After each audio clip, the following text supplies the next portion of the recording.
galera! Salve, salve, galera! Sejam muito bem-vindos ao canal Raiz da Simplício.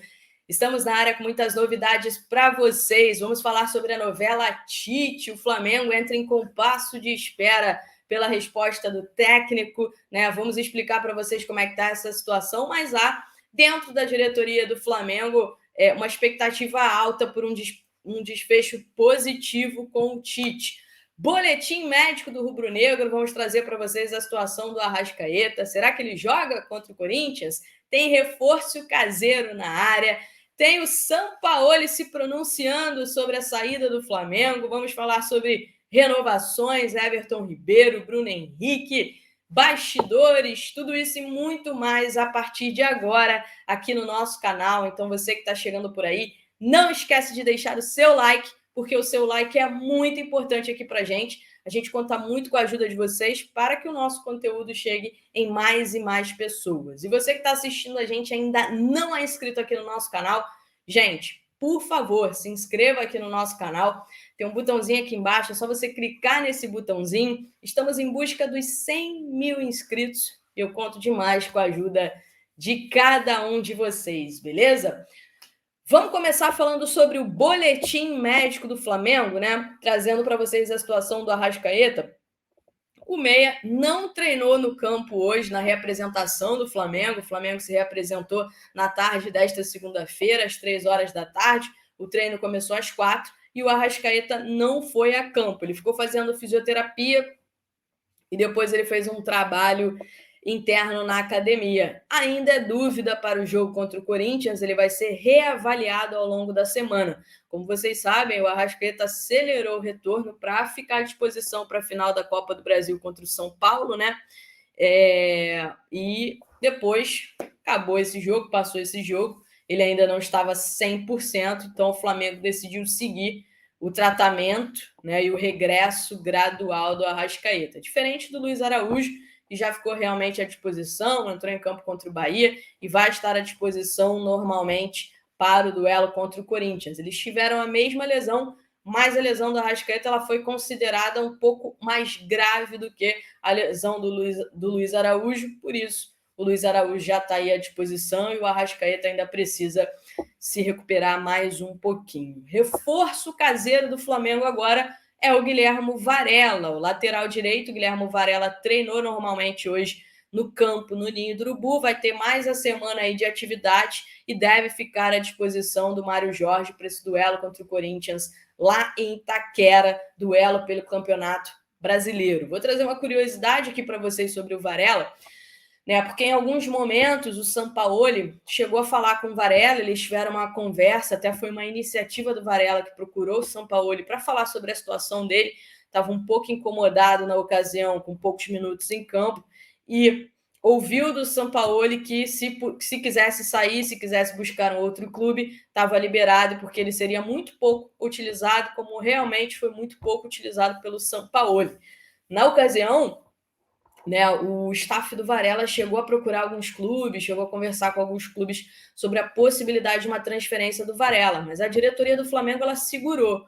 Por quê? A diretoria do Flamengo, boa parte da diretoria entende que o Varela precisa de minutos em campo, né? Eles comparam muito com a situação do Eric Pulgar, que chegou no ano passado, não foi muito utilizado pelo Dorival Júnior, depois também não foi muito utilizado pelo Vitor Pereira, chegou a ter uma lesão no início do ano, e chegou o Sampaoli, começou a utilizar o Eric Pulgar, deu sequência para ele, ele se firmou e hoje é dos poucos jogadores do Flamengo que entra em campo e faz mais jogos bons do que jogos ruins, né? Então o Eric Pulgar ali hoje é essencial no meio-campo do Flamengo. Então a diretoria do Flamengo enxerga o Varela nessa situação, né?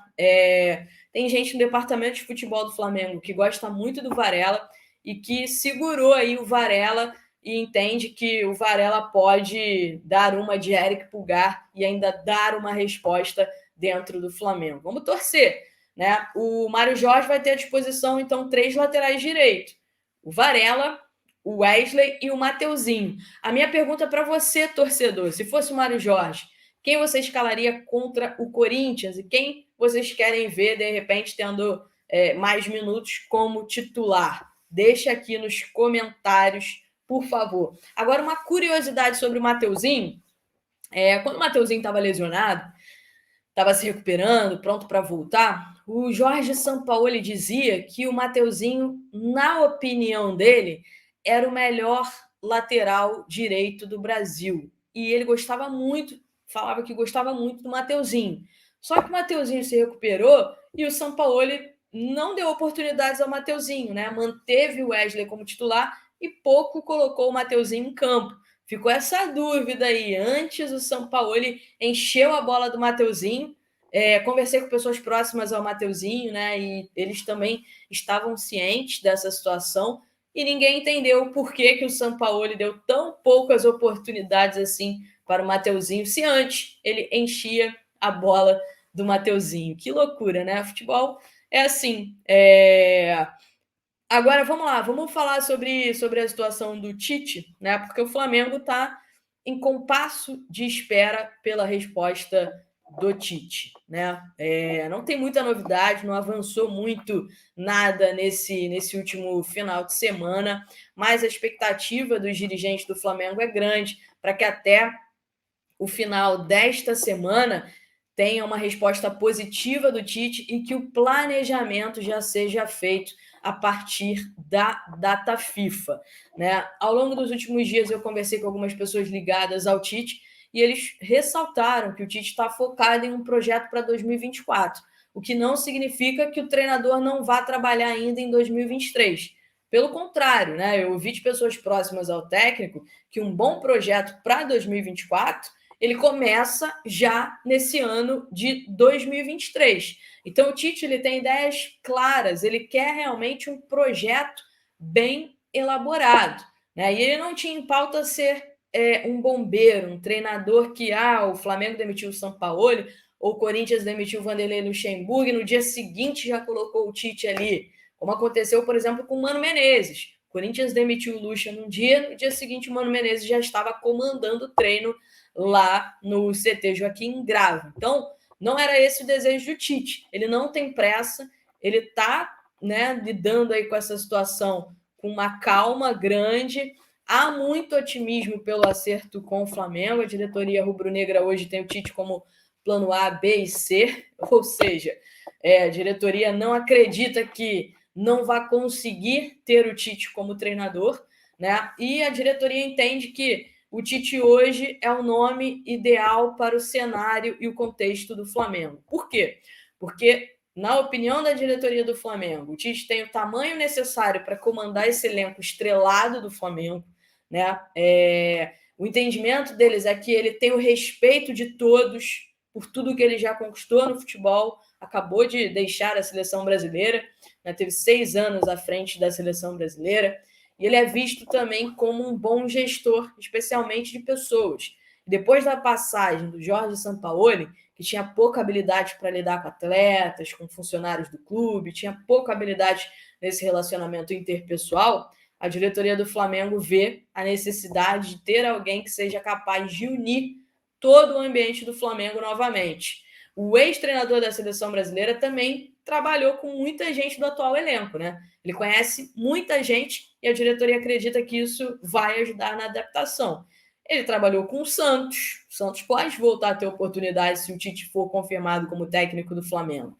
Ele trabalhou com o Pablo, com o Rodrigo Caio, tá? O Rodrigo Caio não deve seguir no Flamengo em 2024, mesmo com a chegada do Tite. Mas o Tite trabalhou com o Rodrigo Caio, trabalhou com o Gabigol, com o Bruno Henrique. Eu conversei com uma pessoa próxima do Bruno Henrique, perguntei se o Bruno tinha alguma restrição ao Tite, por conta de um papo que uma vez o Vampeta disse: o Tite não convoca mais o Bruno Henrique porque ele não vai bem em espaço curto. Eu perguntei a uma pessoa ligada ao Bruno Henrique, e essa pessoa me disse o seguinte: o Bruno não tem absolutamente nada contra o Tite, muito pelo contrário. A única convocação para a seleção brasileira que ele teve foi feita pelo Tite. Então, ele é muito grato ao Tite por isso, né? Everton Ribeiro conhece o Tite, foi levado pelo Tite para a Copa do Mundo do Catar, né? Enfim, tem muitos jogadores do atual elenco que trabalharam com o Tite, que o Tite conhece, e a diretoria entende que isso vai ajudar numa possível adaptação. Além do que, na próxima semana, logo depois do jogo contra o Corinthians, é data FIFA. Então, o Flamengo corre contra o tempo, né? Para ter o Tite aí já no CT do Ninho do Urubu, na data FIFA. Essa é a expectativa da diretoria rubro-negra. Beleza, galera? Renovações de contrato, né? Tá tudo um pouco parado, até porque a diretoria está focada em fechar a contratação do Tite. Depois disso, o Flamengo vai intensificar essas conversas por renovação, com prioridade para o Bruno Henrique e o Everton Ribeiro. Essa é a informação que eu tive, que as prioridades ficarão, né, com Bruno Henrique e Everton Ribeiro, 2 jogadores que têm o contrato encerrando em dezembro, 2 jogadores importantes para o Flamengo. O Bruno Henrique hoje vive um bom momento, está sendo procurado por muitos clubes, mas o Bruno mantém a prioridade de renovar o contrato com o Flamengo. Ele quer ouvir a nova oferta do Flamengo, né? E o que eu escutei, tanto pelo lado do Flamengo quanto pelo lado do Bruno Henrique, foi o seguinte: nós vamos esgotar todas as possibilidades, vamos tentar até o final a chegar em um acordo que seja bom para os dois lados. Então, é basicamente isso aí, pessoal. Jorge Sampaoli se manifestou depois da saída do Flamengo, né? Falou de sonhos frustrados, mas teve uma situação que me incomodou um pouco, né? Ele disse o seguinte, o Sampaoli: nem sempre os nossos sonhos são realizados como esperamos. Infelizmente, por inúmeros motivos anteriores à minha chegada e que tentei, mas não consegui mudar, não foi possível conquistar os resultados para colocar o Flamengo onde deveria estar. Lembrarei sempre do Maracanã lotado, pulsante, é o maior palco do futebol. Agradeço aos funcionários, jogadores, comissão técnica e torcedores pelo convívio nesses 5 meses. Grande questão aí é que ele fala, né, que infelizmente por inúmeros motivos anteriores à minha chegada e que tentei, mas não consegui mudar. Então ele coloca a culpa do fracasso dele à frente do Flamengo a motivos anteriores à chegada dele que ele não conseguiu mudar. Então, assim, é complicado, né? Muito complicado. Nesse momento, ele não reconhecer que também errou. Não foi o único. Obviamente, não foi o único, né? A culpa ela precisa ser dividida. Mas o Sampaoli também teve bastante culpa e não soube reconhecer. Beleza, galera? Grande beijo para vocês, ó. Tchau, tchau.